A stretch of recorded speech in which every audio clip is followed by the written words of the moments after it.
Hi, and thanks for tuning in this Tuesday. A lot of ground to cover before I rush out the door as soon as I wrap up the programming this evening to cover tonight's special session of the McGoffin County Board of Education that's moved up to tonight, so a report on that to follow. I'll have a report tonight on last night's city council meeting and some other headlines. Weather-wise, just to let you know, our luck's running out tonight. Still going to be in the 70s tomorrow, mid-70s at that, but showers and storms in your forecast starting late tonight and for the next several days. I'll give you the update on your 7-day in just a few moments. An update on the miner who lost his life in Kentucky. Kentucky's most recent fatal mining accident is that of the life of James Brown of Lynch. He was an employee of the D29 Darby Fork mine in Harlan County. He reported for his job around 10 o'clock Sunday night and just shortly into his shift as a roof bolter, for which he had more than 10 years of experience, I think 14 years nearly on the job. A roof collapse while he was some 14,000 feet underground claimed his life. Rescue crews spent much of the following day and up through yesterday searching for him. And hi, and thanks for tuning in this Tuesday. Weather-wise, we are running out of luck. Temperatures still in the 70s tomorrow, but showers and storms pretty much from now through most of your 7-day on and off. There's some sunshine in there. An updated forecast in just a few moments. A lot of ground to cover before I leave you this evening. Immediately after which I'm off to the McGoffin County Board of Education meeting, a special session tonight as they bumped the meeting up to tonight instead of their regular meeting date, which would have been, I think, this Thursday. With that said, let's go ahead and go to headlines this evening. An updated 7-day indeed in just a few moments, but right now an update on the Kentucky miner who lost his life in that roof collapse on Sunday night. As we knew about it yesterday, we now have his identity and the official cause of death, which has been released by officials. The Kentucky Energy and Environment Cabinet confirming that the employee of the D29 Darby Fork mine in Harlan County had reported for his job Sunday night around 10 o'clock. Shortly thereafter, after reaching some 14,000 feet underground, a roof collapse claimed the life of the roof bolter. He'd been on the job almost 14 years and died as a result of that roof collapse. James Brown of Lynch has been pronounced dead by the coroner in Harlan County as the investigation into the mine collapse, the roof collapse, continues by state and other officials.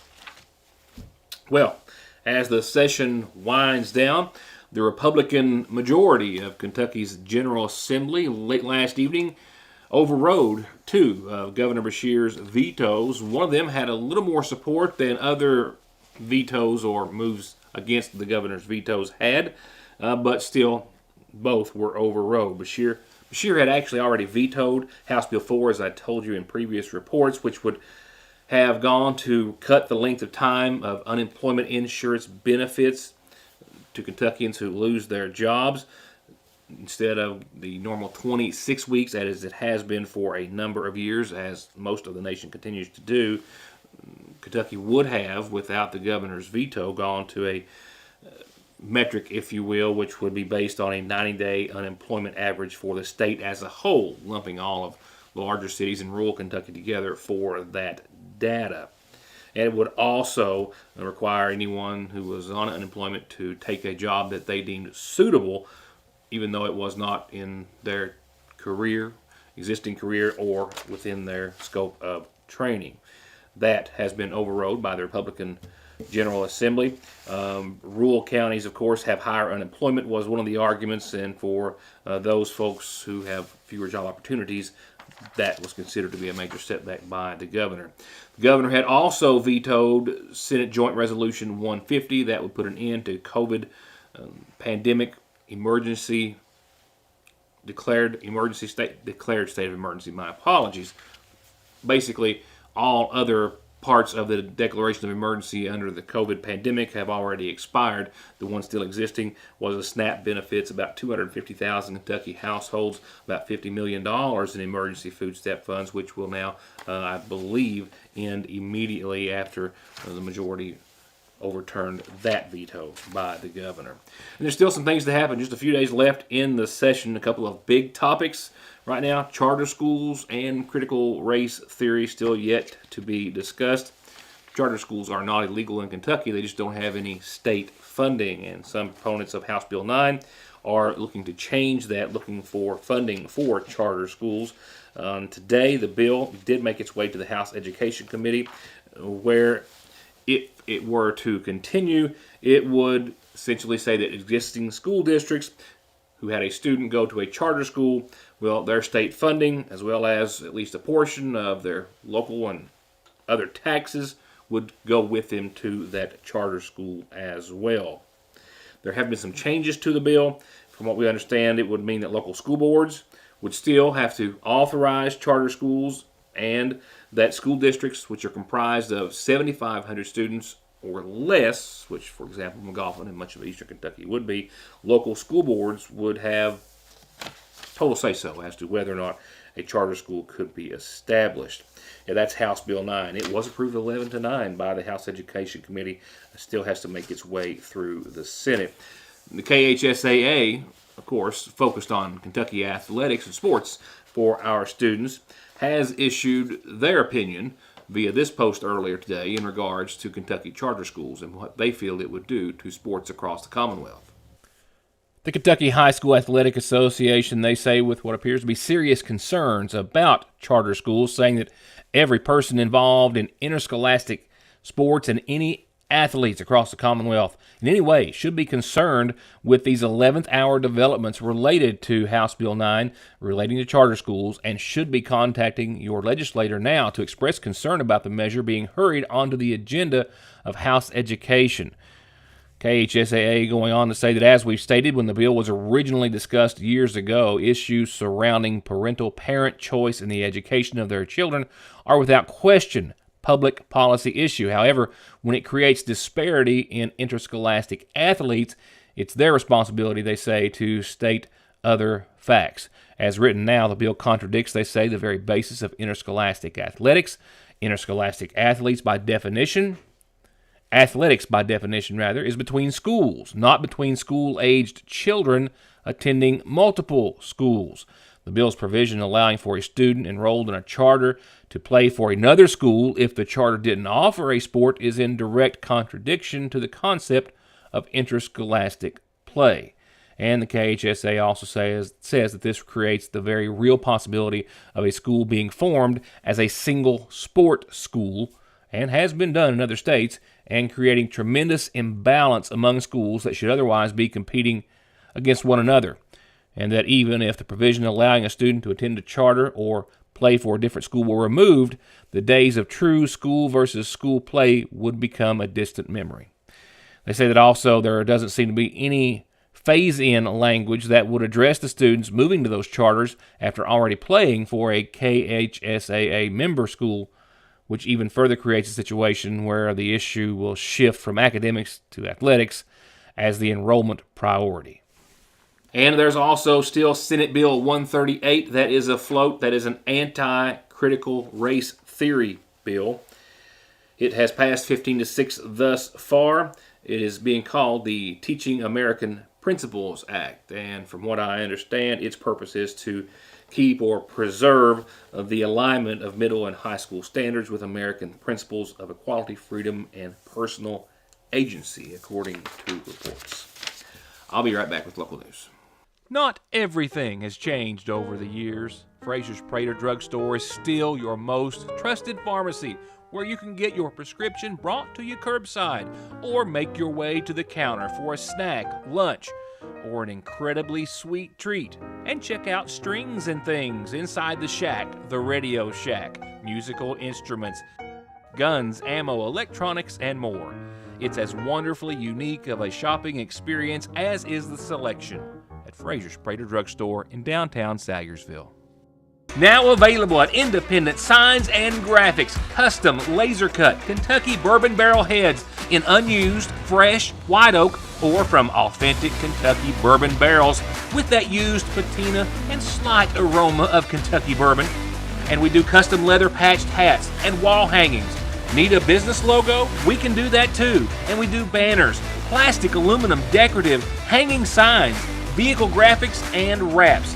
And we will meet or beat any area price on any campaign sign and material. 4x8s, yard signs, bumper stickers, flyers, whatever you need.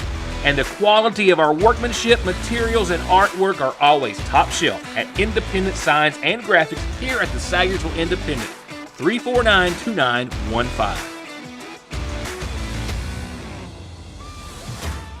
Parkway Pharmacy, as always, promises the quickest service with the very best care and prices, and to always have someone there to talk to when you have a question. With 3 pharmacists, curbside, drive-through, and call-ahead service.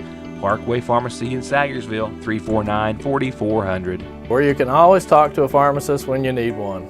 At Golden Law Office, our attorneys previously represented the nation's largest insurance and trucking companies, handling cases involving serious personal injury and death. We know their strategies, how they will defend the case, and what factors drive large settlements. The attorneys at Golden Law Office can use this inside knowledge to ensure your case is handled effectively and aggressively. Hiring Golden Law Office provides you with a strategic advantage. Call Golden Law Office today. It is never too early for spring to spring at the seasonal shop, and it has. With new ladies' fashions in and arriving daily from all the fashion houses you've come to love, like Royce, Mud Pie, Charlie Page, Simply Southern, they have a new line of spring tees from Ivory Ella, and amazing scents in soaps, body lotions, and home fragrance diffusers by Michael Design Works, with something for every room in the house. Plus new home decor, and as always, so much more at the seasonal shop in downtown Sayersville. Hello, Dauphin County. I'm Eddie Jenkins, Republican candidate for Magistrate, District 2. First, I want to personally thank all of you for your help last election. Since that time, you have not left my mind. Now, I humbly ask for your support once again, and with your help and the strength and progress we've made these last few years with endorsements and such, we can go the distance. It's my continued dream to serve you, the voters of District 2, as your magistrate. Help me help our community this May. Vote Eddie Jenkins, number 3 on the ballot. Hello, I'm William Bill Meade, and I'm a Republican candidate for Dauphin County Sheriff. Like you, I'm concerned about the effects that drugs are having on our loved ones. With over 33 years of law enforcement experience and training, I know how to combat this problem. I will run a financially responsible office and be accountable for your tax dollars. After looking at the sheriff's budget, I know that I can provide this county with a much-needed 24-hour patrol. I'm William Bill Meade, and I'm number 4 on the Republican ballot, but I'm number 1 for Dauphin County. A Dauphin County man has been charged with theft and trafficking in heroin after authorities were investigating a case of a stolen saddle. Trooper Tracy Salyer of Post 9 of the Kentucky State Police had opened up an investigation, a theft investigation, into a stolen saddle, and deputies with the Sheriff's Department got a tip that it was at an address on Flat Fork Road where a Brandon Dale Minix resides. Upon arriving at the address, they say that Trooper Salyer and deputies got written consent to search the property, and in the course of looking for it, found as well a needle with a clear liquid inside, a set of scales, baggies, white pills, marijuana, other items, about $447 in cash, along with a stolen saddle. As a result, Brandon D. Minix, 36 of Sayersville, has been charged with trafficking in first degree for heroin, possession of an unspecified drug, possession of marijuana, possession of drug paraphernalia, and then receiving stolen property. Over $1,000 for the saddle, which was recovered. The president and CEO of One East Kentucky, an organization which has just been around a relatively small number of years, following just days after his most recent appearance here in Eastern Kentucky at Johnson County this past Friday, where we, of course, were there with Governor Beshear and other dignitaries to announce the build-ready site on the grounds of the Johnson County Industrial Park.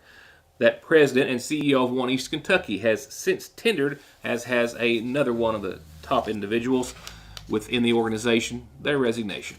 How do we make this region attractive to companies from around the world who would bring facilities here, create good paying jobs that spin off into a supply chain that allows us to grow this region's middle class and support all the other services we have within this area. While CEO Chuck Sexton and the Regional Development Director Ivy Stanley have officially submitted their resignations effective as of the 1st of next month, they have also agreed to stay on for up to 6 months to help in the transition. After serving One East Kentucky for quite some time, they are moving on to join Next Move Group on a national level, from what I understand. That means that One East Kentucky is now searching to fill both spots. It's a nonprofit economic development group that has been solely focused on bringing and attracting new business to Eastern Kentucky to encourage job growth and economy. It has been funded and still is by private businesses throughout the East Kentucky region. City Council coverage in just a few seconds. Right now, though, an updated Magoffin Farm Bureau community calendar. Starting with an announcement from North Magoffin Elementary, they have a site-based council, a special session thereof set for tomorrow, 4 o'clock in the school's library. A reminder from the Magoffin County Head Start program, now taking applications for the next school year. If your child is going to be 3 by this August the 1st, call 349-3488, Monday through Friday, 8:30 till 3:30, or stop by their office on the hill behind the Board of Education and School Bus Garage. Bids and Beans. This is a 3-church fundraiser. Head of Coon, Licking Valley, Big Caney, all churches joining at the Head of Coon Creek Church Saturday, April the 2nd. They'll start serving at noon, soup, bean dinner, hot dog plates, chips and cheese. The auction will start at 1. The Bloomington Fire Department's also having an event at the Sayersville City Park Saturday, April the 2nd, beginning at 10 in the morning. They're having a lot of vendors, a big soup, bean dinner, live music. And the Middle Fork Fire Department has an event set for Saturday, April the 9th. That's an auction and soup, bean dinner with an open mic for candidates. Their event will start at 3. And this calendar starts each and every weeknight and ends with the latest announcements from around the community and the best place to find out what's going on, as well as to wish someone a happy birthday or happy anniversary. From their funeral services, as provided nightly by our friends at the Magoffin County Funeral Home, this Thursday at 1, services will begin for Billy Cheek, 64 of Old Burning Fork Road, who passed away Saturday at his home. Son of the late Donald Bernard Cheek and Vernice Howard Cheek, who survives. He is as well survived by his son, Billy Jason Cheek, and sisters Janet Sue Montgomery, Melinda Lysaker, and Jacqueline Cheek, and 3 grandchildren. He was preceded in death by his father and one brother, Donald. Graveside services will be held Thursday at 1 from the Lakeview Memorial Cemetery in Staffordsville. Again, in honor of 64-year-old Billy F. Cheek of Burning Fork. 84-year-old Alvy Patrick of South River Road passed away Saturday. The daughter of the late John and Luna Arnett Howard, her husband James May, and daughter Susie Bradley preceded her in death. She's survived by her son John May and grandson James Tubby Allen and 2 grandkids. Services will be Thursday at 1 from the Sayersville Funeral Home. Visitation will begin that morning at 11.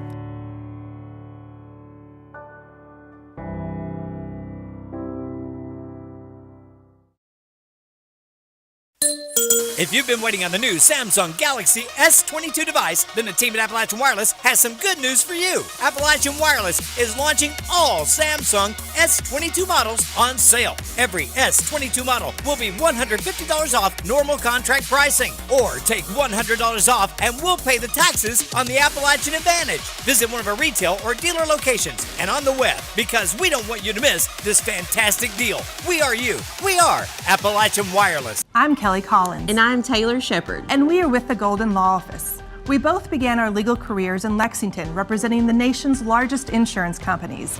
This experience provided us with inside knowledge as to how the insurance company will defend your case. We are now taking that knowledge and returning to our hometown in Eastern Kentucky. As a partner at Golden Law Office, we are returning home to continue to help those hurt through no fault of their own. If you or a family member have been injured in an auto or truck accident, call Golden Law Office today. Whether the new year brings you new dreams or you're working towards the same ones, let Salyersville National Bank help you build, bank, or save for them. Salyersville National has been helping dreams come true since 1902. Give them a call at the main location, 349-3131, or the branch, 6121. My name is Tony Allen, and I'm a candidate for McGoffin County Clerk. Just as my family and I have served you at our restaurant, the Farmhouse Diner, we will be there to serve you in the clerk's office. You will be greeted with a smile. The office will be organized, neat, inviting, and we will do all we can to help everyone, regardless of your party, last name, or how you vote. We will be open during lunch, and we will have a long evening each week for folks who get in late. We will be open every other Saturday and have a plan to better serve the elderly in our community. I'm fighting to win this election and the trust of McGoffin County. I will not let you down, nor will I forget that the people chose me to be their clerk. Vote number 1 on the ballot, Big Tony Allen for McGoffin County Clerk. SSI and disability cases are harder to win these days. You need all the help you can get. If the government has turned you down, I will not. Many factors are considered when a claim is being processed, like your age, education, physical, and mental disabling conditions. When it comes time to winning your disability case, you should not face a federal judge alone. You need an attorney who is experienced, determined, hardworking, knowledgeable, and dedicated to helping you win benefits that you deserve. If you need help with your SSI or disability case, call me, Donald Wayne McFarland, and let me go to work for you. Hello, I'm Danny Adams, former teacher and basketball coach at McGoffin County High School. I would like to discuss some considerations for the upcoming sheriff's election in McGoffin County. It is very important that we elect a highly trained, experienced, and trustworthy public servant, a dependable person that cares about the people of McGoffin County and will carry out the law in a firm and fair manner, a person you can call on and he will come to you. These are just a few of the reasons why I'm asking my fellow Republicans in McGoffin County to join me in voting for and electing my son, Neil Adams, for the sheriff in the May primary. Time in Kentucky, and time to feed your crave with the party platter from your Sayersville Lee's. You get all this made to order, and if you order the day ahead throughout the entire tournament, get $5 off and pick it up in the drive-thru. If you order and pay ahead, just pull around to the drive-thru side of the building, park, call, and we'll bring it out. And if you're celebrating with the entire neighborhood, you can always add some more mini corn dogs and wings. Just saying. Call your Sayersville Lee's now. And go Cats! Up next from last night's regular meeting of the Sayersville City Council, a few items of discussion that we will focus on tonight. The first being streetlights, and the question as to why it is that cities like Sayersville and others which have requested to see those converted over to energy and cost-efficient LEDs are being told that they can't. I'll make a formal letter of request, and I know we're going through this process where they're going to another company. Right. So, but, you know, I mean, the difference in what we've got up right now and an LED would be staggering. I know. Once without that, you can't see. I know, and I'm not as far as the seeing part, as far as the amount of electricity that's being used. I mean, it would save a lot of money. Well, you know more about this. Do they have to replace the whole fixture to put an LED or Yes. Or just the light? No, they replaced the whole fixture. Jared, I will say this. Last time Pat asked me to start looking into that, and I've started that process, and there's no clear answer on it yet, but we're not the only council. This is not the only council that's got this issue about the LED. I've seen it in researching. Yeah. It's something that's been addressed all over the state. Right. People want to get to the LED, so right. I don't know if I have an answer for you, but it is something that's on the League of Cities aware of it because it's going on in other places too. Because everybody's trying to do the same thing that we're trying to do. They want to save money. A few other things we'll bring up.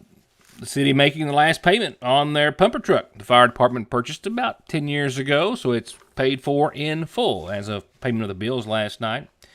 They also approved a resolution dedicating ARPA funds of $1,000 each to the 4 McGoffin County Housing Authority employees, same as they've done for city employees and waterworks employees, with the mayor saying that the city is expecting to get another and last of the two $214,000 checks from ARPA funds, federal funding per the pandemic essentially, for this year, expecting that hopefully at any time. With the mayor acknowledging the $1.2 million grant for the beautification and signage project of Restaurant Row and how it will carry on down, hopefully, at least in the direction of the downtown area, too. That's through Hal Rogers' office. Hal Rogers came down about, I guess it's been 6 or 8 months ago, and we had him here and showed him what we want to do. And it's not a matching. We don't have to match any of that. And some of it can be used for coming down Parkway Drive off the Parkway, coming down towards the funeral home down through there. We can use some because we added that into it. They had an initial proposal, then they called and said, would you want some more money? So of course we didn't say no. And we said, can we use it if we go down through there? And they said yes. So we got, I don't know when we'll be getting it. Hopefully it'll be this summer. We're contacted Mark Arnold that done the drawings. He's already contacted a firm to go ahead and draw up the papers to try to get, they have to do a lot of paperwork before they can get started on it. I mean, as far as the bid and all that stuff, and they're trying to get that ready. So we're trying to want to do it this summer. I want to make sure it gets done this year if we can. So, but he thought it'd be like a 3-month project to do it all from start to finish, and that would be all 3 phases. That it was in 3 phases. You know, we looked at it, phase 1, 2, and 3, and we're going to try to break it down. But with this money, we can do it all at one time. So it's a big shot in the arm for us. Shepard's saying that it's essentially right now slated for that project to take place from red light number 1 there at the Catholic Church red light to just past the new McGoffin County High School and extend at least a short distance down Parkway Drive. And as you heard, there's hopes of maybe bringing some of those funds down to the beautification of downtown Sagersville as well. And on a similar note, the mayor and council reminded everyone and rehashed the ordinance pertaining to campaign signs. 20 foot from the center of the road or on private property. Okay. Okay. But I was trying to think. Most of them are right on the right. I mean, most of them are the biggest. I ain't gonna bring them out the right close. I mean, make it right now. But I won't have them all the way on the right way. If they're half 6 inches or something over, I ain't gonna say nothing. But you know, if they put one exactly right on the right of way, all of it, then it has to go be moved. And what we do, we'll call them. We ain't gonna take them down until they come to move. I won't have one. I think that'll do it. But most of them it's been look pretty good downtown now. Yeah. Better than last year. What about when we start mowing? What do we do there? Huh? When we start mowing, what do we do there? There's so many days after the election, get them up. Yeah, but most of them, if they're off the right of way, we don't mow it anyway, so we don't worry about it. Yeah, they got so many days after. Yeah, no way. Yeah, and they got so many days afterwards, we take them down, so. Okay. And before I'm out the door to the McGoffin County Board of Ed meeting for tonight, here's your Licking Valley RECC 7-day. And some rain and showers are not that far away. Yeah, it's not going to be as nice for the next few days. Certainly not as smooth as the last few either. 58 degrees tonight. Southeasterly winds are going to continue anywhere from 5 to 20 miles per hour or better this evening. And this is out and ahead of some low pressure and some other factors that will give us shower and storm chances late tonight into your tomorrow. Now, we're talking about 5 or 6 in the a.m. right now as far as shower chances for the viewing area are concerned. So keep that in mind. Mostly cloudy tonight, 58 degrees, windy, and then showers not until early in the morning. And then a chance of showers and thunderstorms tomorrow up to about an 80% chance or likelihood. We'll see winds out of the southeast up to 30 miles per hour or even a little more. A decent chance, well, a slight chance maybe, I should say, not decent, slight chance of some thunderstorms in the mid-afternoon, but definitely a decent chance of some showers. 1/4 to a 1/2 inch of rain tomorrow, I think, is a good bet for a lot of us, and a few thunderstorms that could develop could pound us with a little bit more than that in a few areas. Tomorrow night, we'll see partly cloudy skies. We'll drop down to 46, and we'll still see some winds out of the southwest up to 20 miles per hour throughout much of your early evening. And those shower chances will linger to maybe a slight chance in the morning on your Thursday, around a 10 to 20% chance. Mostly sunny and 61, so mostly a break for your Sunday. Still a bit breezy out of the southwest, up to 18 miles per hour or so. And then shower chances will crank back up again on your Friday. Yep, and there's cold air. It's kind of a back set, temperature and weather-wise, to what we just got rid of, we thought. Friday, 52, a low of 37, mostly cloudy, a 50% chance of showers pretty much across the board Friday and Friday night.